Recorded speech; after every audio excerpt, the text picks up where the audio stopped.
It's a Thursday and I'm back mga ka-SFT. Inilibing na po ang grade 7 student na binaril sa loob ng paaralan sa Laguna. Ang pangunahing suspek sumuko na rin sa mga otoridad. Para naman sa mga gusto magpapayat na kung mag-ingat sa mga cosmetic at slimming procedure na papasukin. This is Ato Marawi. Stand with us, stand for truth. Kulong na ang gwardyang suspek na pumatay umano sa isang grade 7 student sa Laguna na sinasabing nakarelasyon niya. Ang lalaking naka-red cap na ito, hindi lang pala basta binabantayan ang kanyang minamahal. Sinundan niya ito hanggang classroom. At saka ito binaril.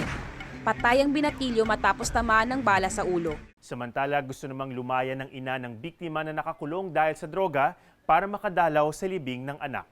MJ Jeronimo reports. Yan ang inabot ng security guard sa tsuhin ng pinatay niyang grade 7 student. Lumabas siya noong Martes mula sa pagtatago sa bundok dahil sa gutom. Ilang araw matapos patayin, sa mismong paaralan ang biktimang karelasyon niya umano. After 4 nights and 5 days naman ang operation natin, it resulted to the report, the information to us dun sa presence ng suspect na naglalakad dun sa old PNR railways located sa Barangay Bukal, Calamba. In the course of the approach, the suspect peacefully submitted himself. No? Hindi na siya nag-resist. Dito sa Calamba City Police Station, nakakulong na mula pa kahapon si Renan Valderrama. Siya ang bumarel at nakapatay sa 15-year-old grade 7 student na si Mark Anthony Miranda. He was brought via inquest proceeding for violation ng illegal possession of firearms law or RA 10591 aside doon sa murder case na kinakaharap niya na final namin the other day. Ang 36 years old na si Renan Valderrama nakakulong ngayon sa temporary cell ng Calamba City Police Station. Nagkaroon po kami ng relasyon ng 3.5 months. Nag-offer siya na sa bahay din siya titira, siya pa rin po nag-offer. Hanggang nung June 19, nakatira po siya sa amin. Hindi naman daw sinasadyang barilin ni Renan si Mark Anthony. 10 times ko po siya pinatawag sa mga kaklase niya para lumabas, kausapin ko lang po. Tapos ayaw niya po lumabas, na parang nablangko po yung isip ko, parang nandilim, daplisan lang sana po. Kaso pag putok po nung baril, eksakto naman na parang iilag siya, yumuko siya.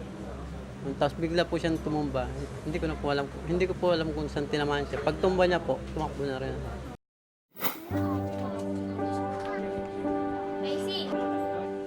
Dapat lang talaga na mahuli na siya, hindi na rin pinatagal. Kasi sobra na may ginawa niya. Bata, pinatay niya. To God be the glory. Sa nangyaring ito, nagpapasalamat ako. Pagkakahuli sa kanya. Si Renan, humihingi raw ng tawad sa kanyang nagawa. Mark, alam mo naman na mahal kita. Kung buhay ka sana ngayon, masaya pa rin ako. Kaso nangyari na kaya patawad na lang sa lahat-lahat ng pagkakamali ko. Pati sa pamilya mo, sana mapatawad ako.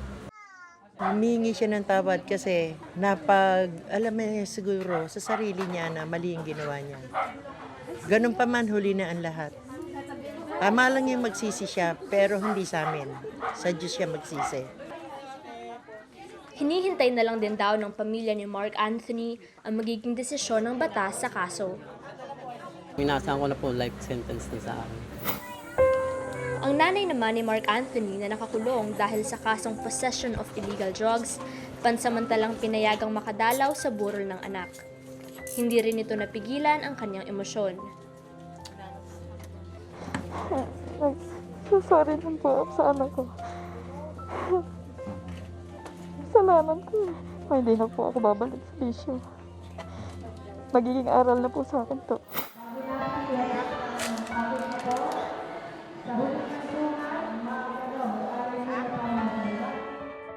Kasalukuyang ginaganap ngayon ang misa at isang maikling programa para kay Mark Anthony bago siya ihatid sa kanyang huling hantungan ngayong araw. Mahigit na natin dito yung kanyang mga kaibigan, mga dating guro at kaklase at nandito rin siyempre ang kanyang pamilya. Love you, Mark. Wala akong masabi sa'yo. Napakabait mo.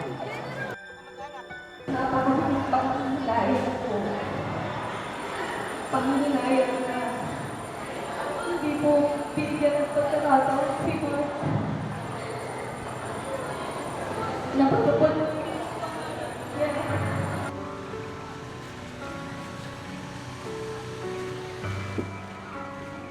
Ang pagkahuli kay Renan ang unang hakbang sa pagkamit sa hustisya sa pagkamatay ni Mark Anthony. Sabi nga, hindi naman kasalanan ng magmahal.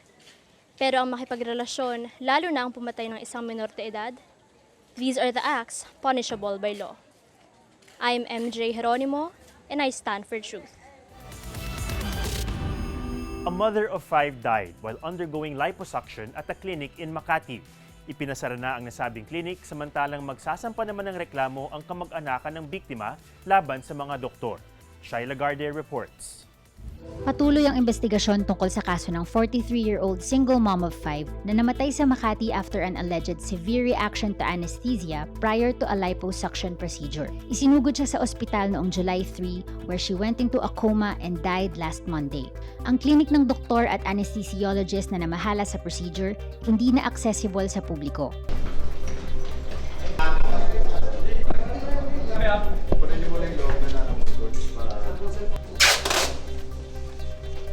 Ipinaskil na ng Makati Police ang closure order para sa Contours Advanced Face and Body Sculpting Institute na ibinaba kahapon July 10. As of yesterday, abandoned na yung clinic at nakapack up na rin yung mga gamit nila sa loob.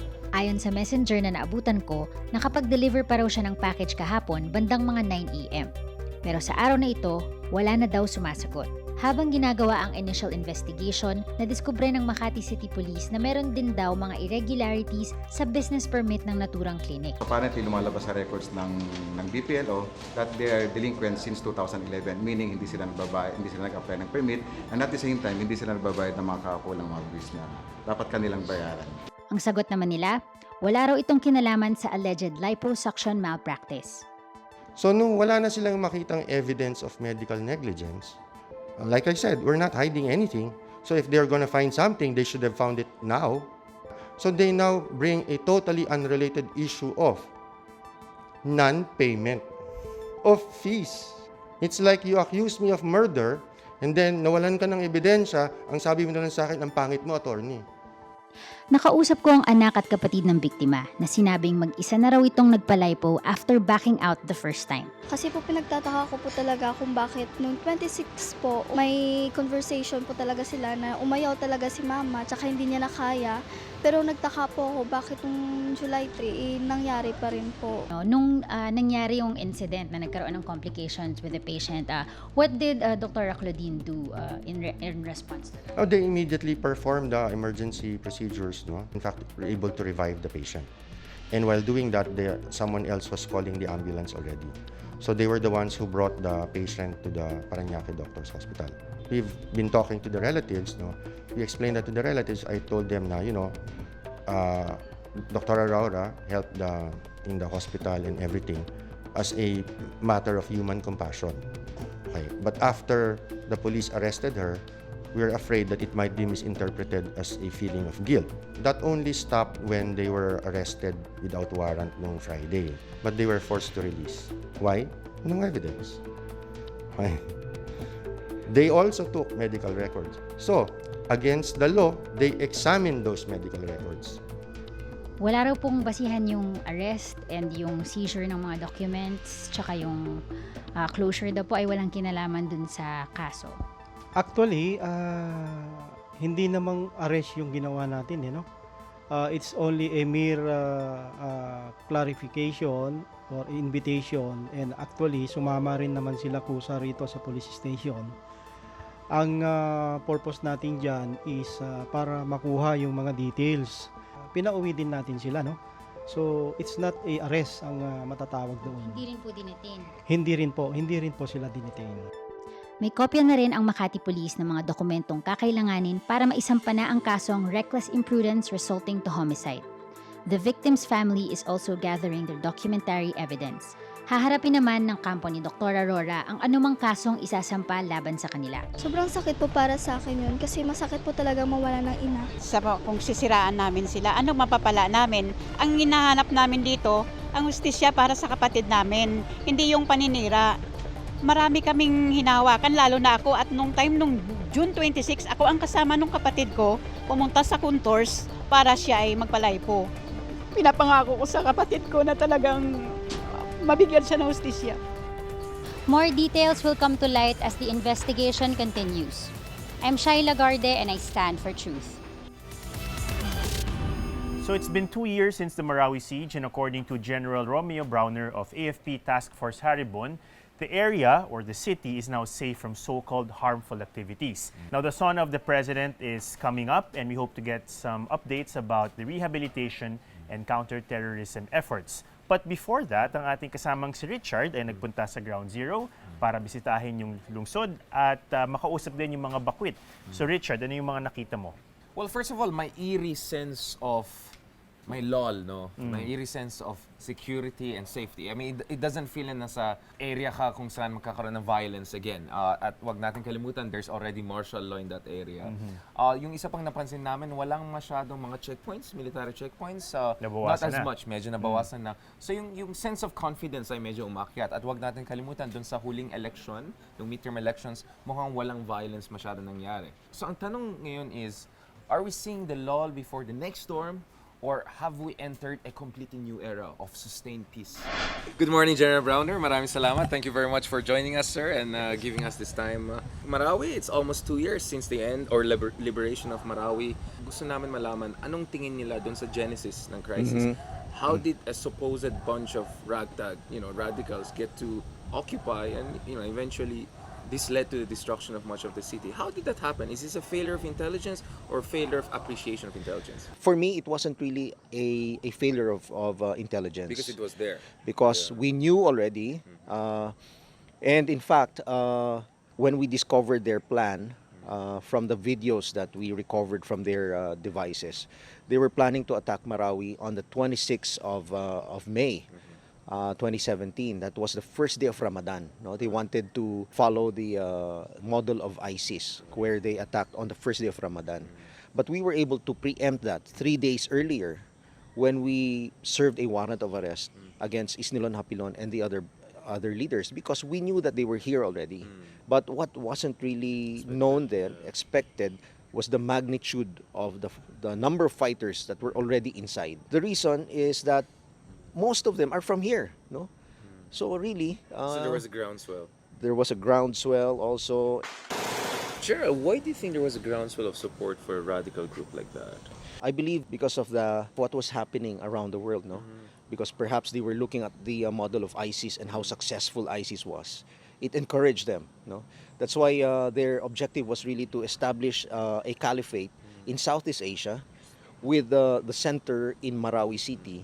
And General, over the longer horizon, where do you see this ISIS threat, this Daesh threat, in Marawi and in Mindanao in general, as we transition to Bangsamoro?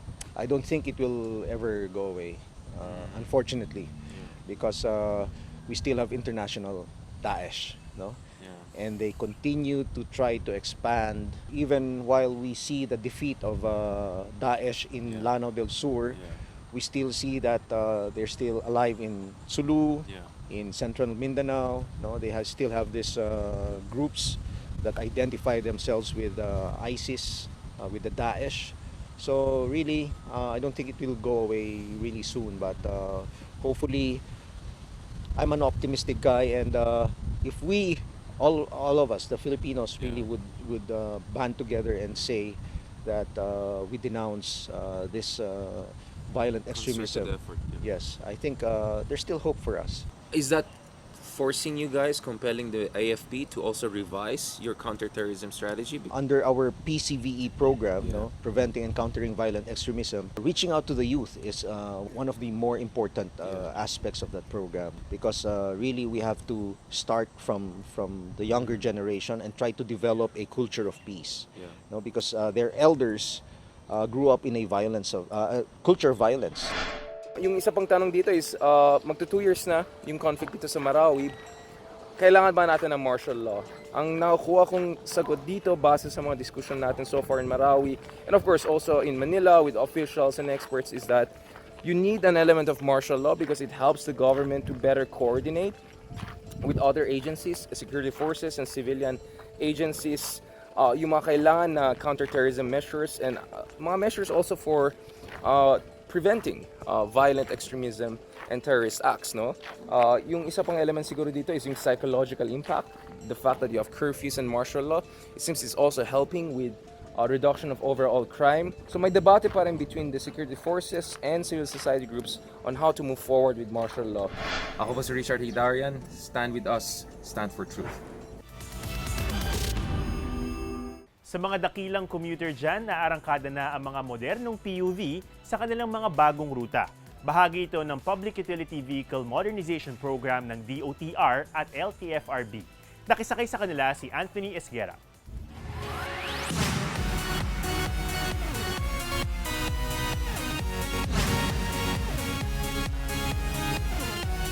Malinis, malamig, may CCTV, at may e-payment system. Ito ang bagong muka ng public transportation na malapit nang ma-enjoy ng mga commuters sa ilang piling lugar across the country. With the launch of new routes for modern jeepneys, tuloy-tuloy na ang pag-arangkada ng modernization program ng gobyerno. Ito yung isa sa mga modern PUV na nilaunch kanina sa launching program ng LTFRB at ng Department of Transportation. Makikita naman natin na modern ito at kumpleto ng mga amenities at requirements ng LTFRB. Ito yung pinakabago, makikita natin na gumagamit na ng tap cards para sa pagbabayad ng pamasahe. Isa-isang ininspect ni LTFRB Chair Martin Delgra ang mga units na ito. Sinubukan ang makabagong pagbabayad ng pamasahe.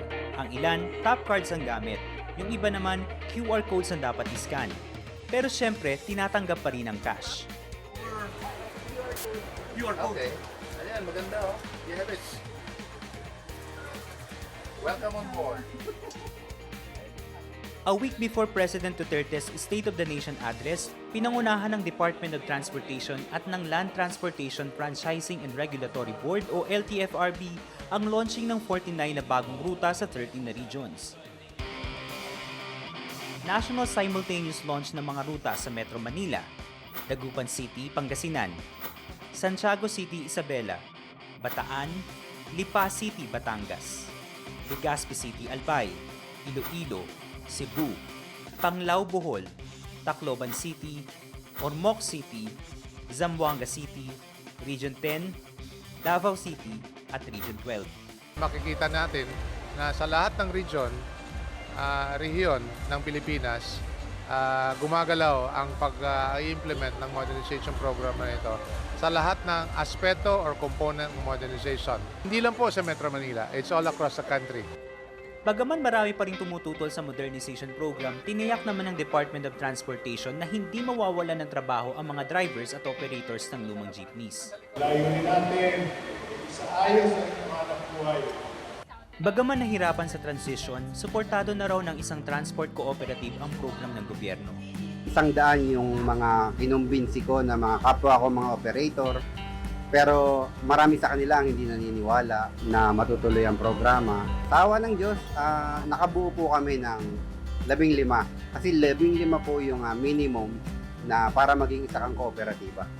Meron po silang programa na kung paano po nila kami matutulungan. And because of that, ito na po kami ngayon. Meron na po kaming 15 initially na tumatanggong modernized jeepney. Target ng gobyernong makumpleto ang modernization program bago magtapos ang Duterte administration. Kaya naman daw ito, lalo na kung magtutulungan ang bawat isa. I'm Anthony Esguera and I stand for truth. Sa sports, mahalaga ang muscle coordination or muscle memory.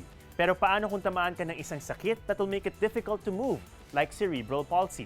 One football team is attempting to get past this hurdle at kinilala sila ni Ardo Miravalles.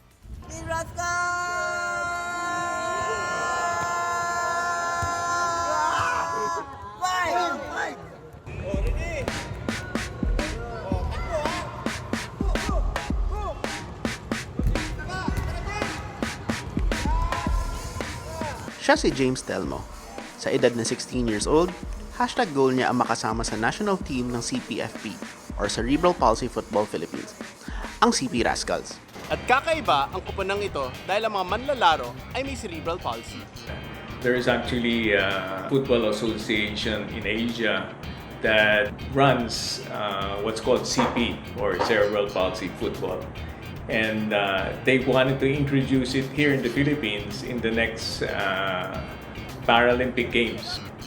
Started to look around for CP kids all over Metro Manila. Now we're looking all over the country.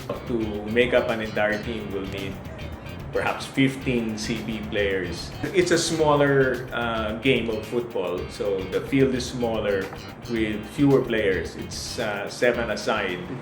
Kaya puspusan ang paghahanap ng CPFP na mga katulad ni James para sa kupan ng lalahok sa 2020 ASEAN Para Games ngayong Enero na gaganapin sa Clark City, Pampanga. Bata pa lang si James nung mapansin ng nanay niyang si Regina na baka may cerebral palsy siya. Pinanganak po kasi siyang may bukol sa ulo. May meningosil po siya sa paglalakad sa kamay niya, talaga makikita mo.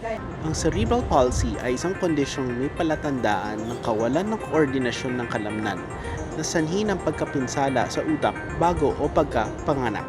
Katulad yung mga laro ng ibang bata talaga na hindi naman pwede sa kanya. Football pwede sa kanya. Yun na, yung nakikilos niya lahat ng galaw ng katawan niya, na igagalaw niya.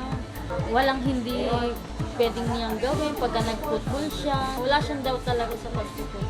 Gusto ko makamit niya yung gusto ko yung maano niya yung tagumpay na ninanais niya. Pero paano kaya nakakapaglaro ng football ang may mga CP? When I saw them the very first time, I really didn't think that they actually could play. At first, we are looking at their ability to run. Kailangan makatakbo sila ng maayos para nang sa ganoon in order to hold the ball, to kick the ball.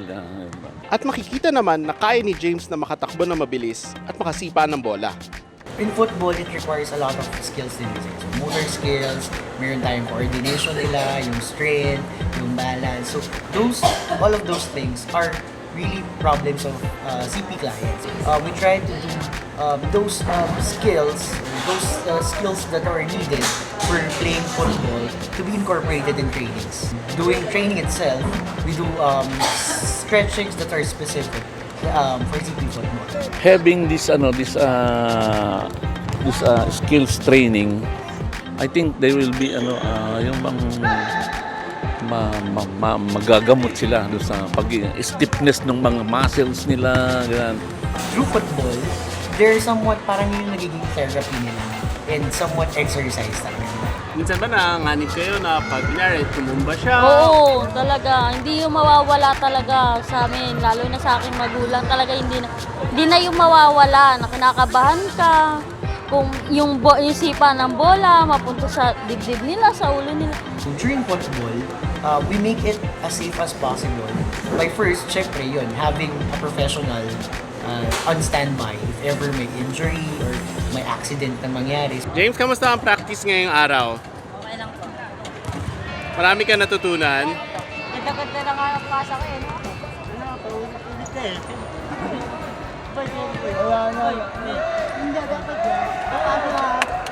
Kamusta naman ang effort ni James para makapasok sa CP Rascals? Pagod na ba? Hindi pa? Hindi pa po. Kaya pa? Kaya pa po. Kahit pagod sa biyahe, masaya naman sila pagdating dito sa field. Okay na yun sa amin. My assessment as a player, James, of course, is giving all his effort to learn. And he learns. With James kasi, I've seen him train kasi. He's a driven kid. We are in the reviews. Kung papasok sa amin siya sa top 7, sa second 7, sa third, or if ever, within the program. As we get towards the end of the year, we're probably going to shortlist and get the better players to make up the so-called Philippine team that will compete. But on the other hand, all those other kids who started playing, well, they'll just continue playing. But at the end of the day, ito naman talaga ang mahalaga para kay James. Anong pangarap mo sa football? Tuloy lang po. Pinasikat ni legendary footballer Pele ang terminong the beautiful game kapag tinutukoy ang football.